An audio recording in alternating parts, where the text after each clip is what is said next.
to knit the coziest slipper socks for beginners.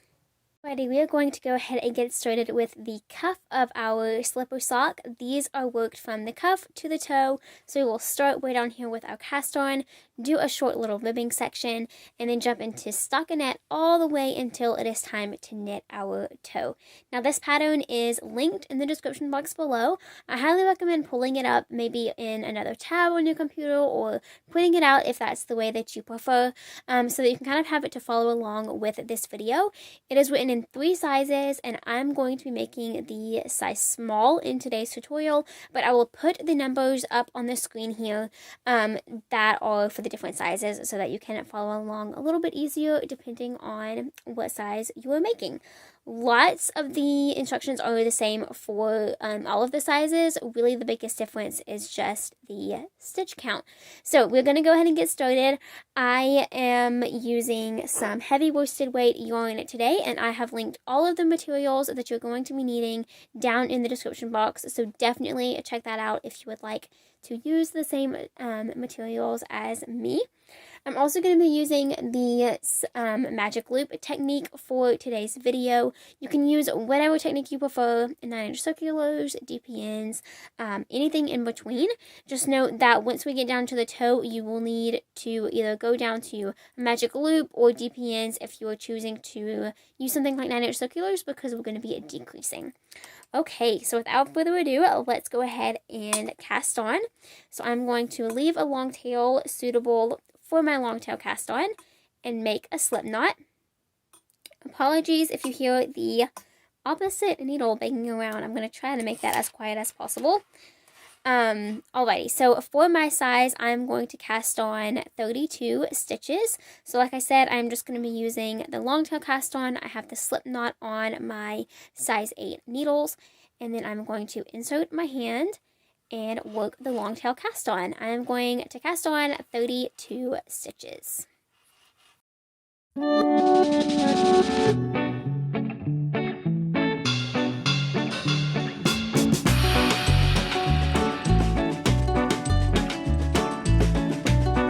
So I have cast on my 32 stitches. Now, because I'm using the magic loop technique, I'm going to divide these stitches in half and prepare to do that.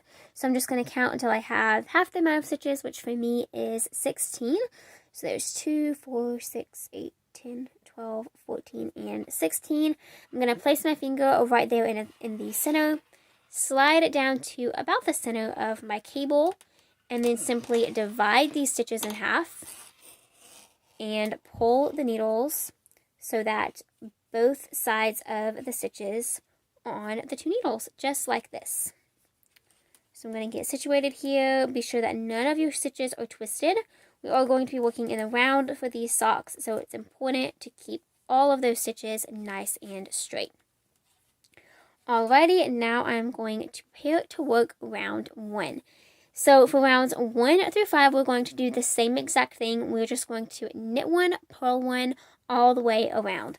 So I'm going to pull out my bottom needle here for the magic loop and knit this first stitch. One trick that I like to do for a smoother join is hold the tail and the working yarn together for that very first stitch, just treating them both as one strand. And then for this second stitch, which is going to be a purl, I'm just going to drop the tail, not use it anymore, and just pull up the working yarn that's attached to the ball and purl. So all we're going to do for rounds 1 through 5 is knit 1, purl 1.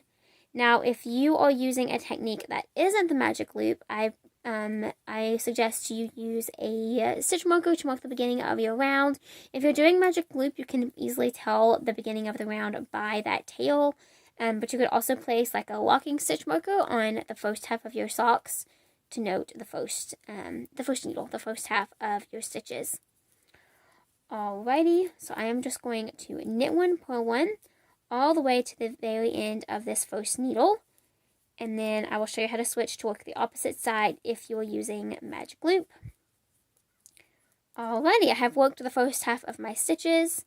I'm going to slide those down a bit, turn my needles, and push this second needle through the second half of my stitches, and then pull this back needle out and do the same thing again. Just knit one, purl one all the way across.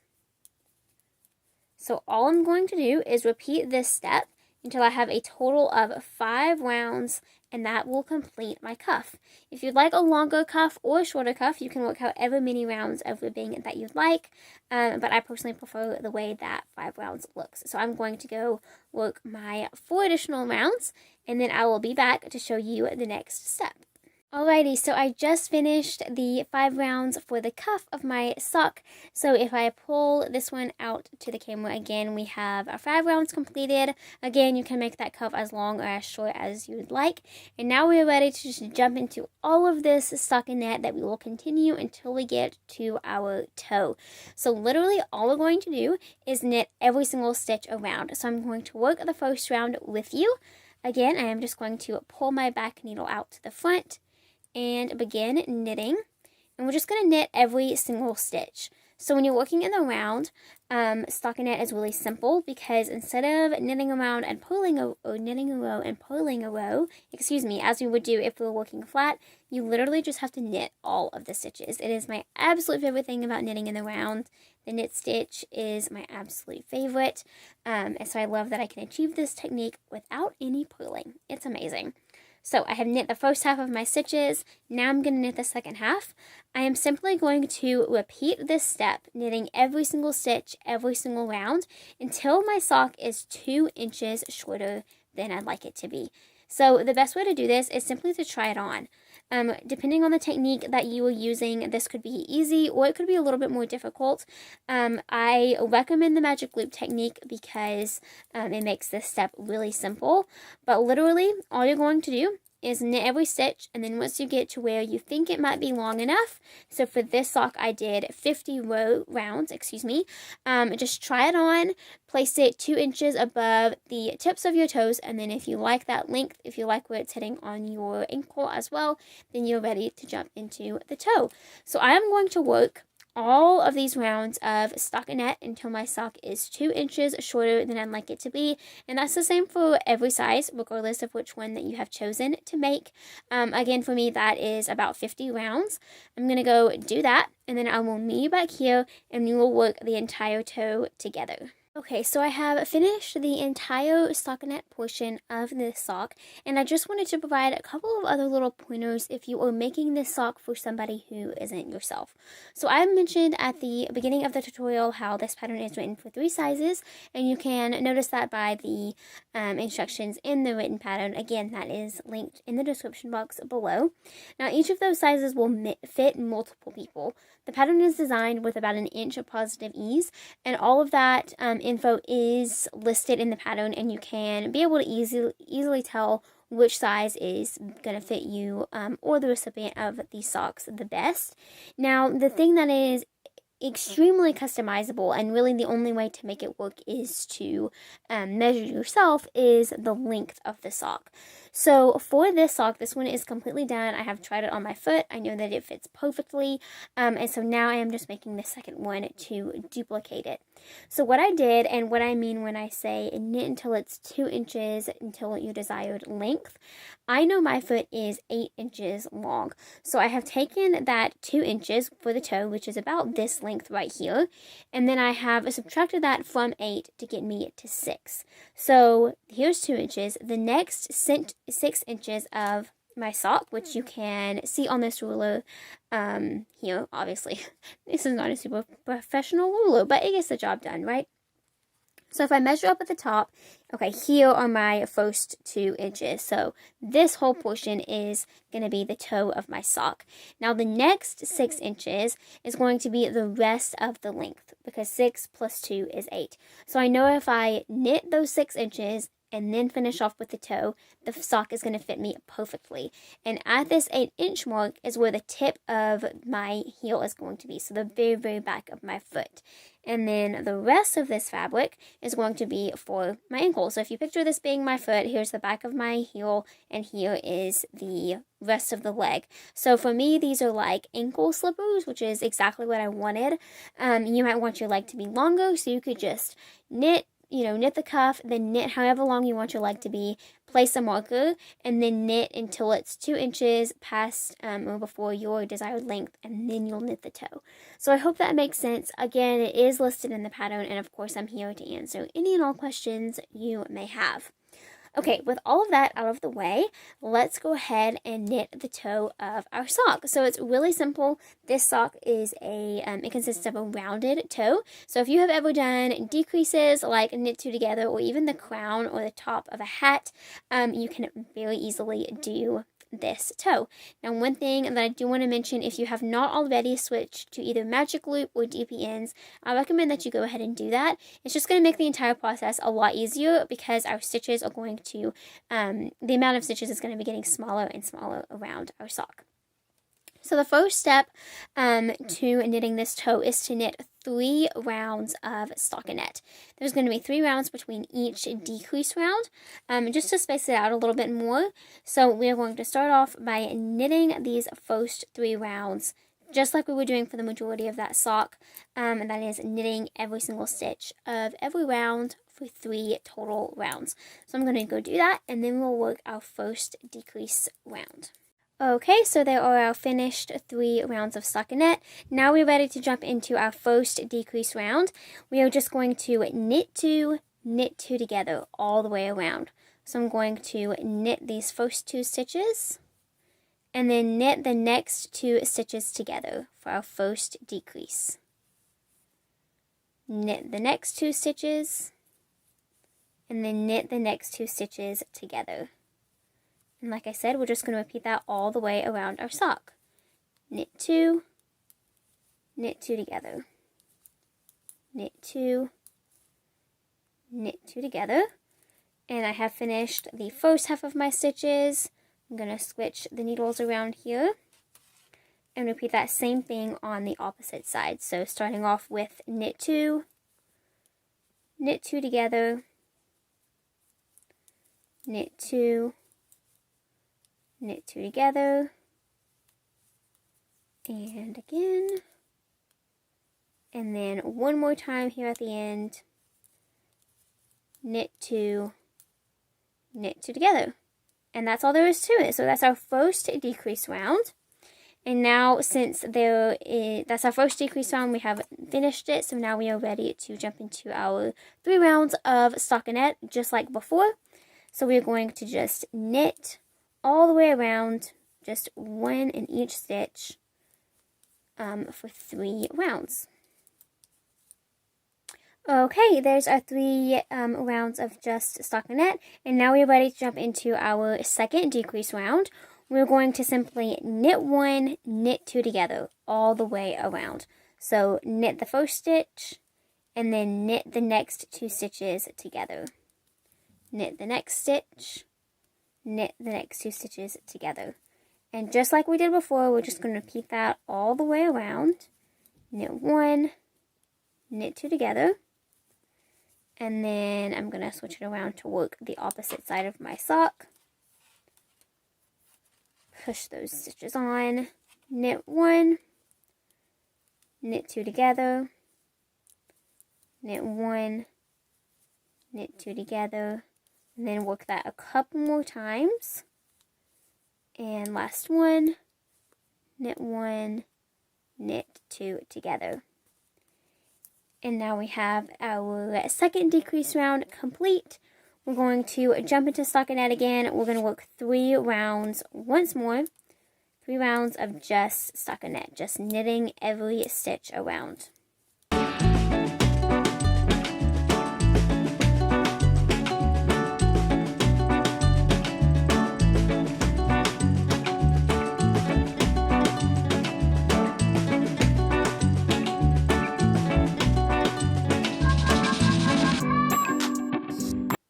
Alrighty, and there we go. So there's our 3 rounds of stockinette.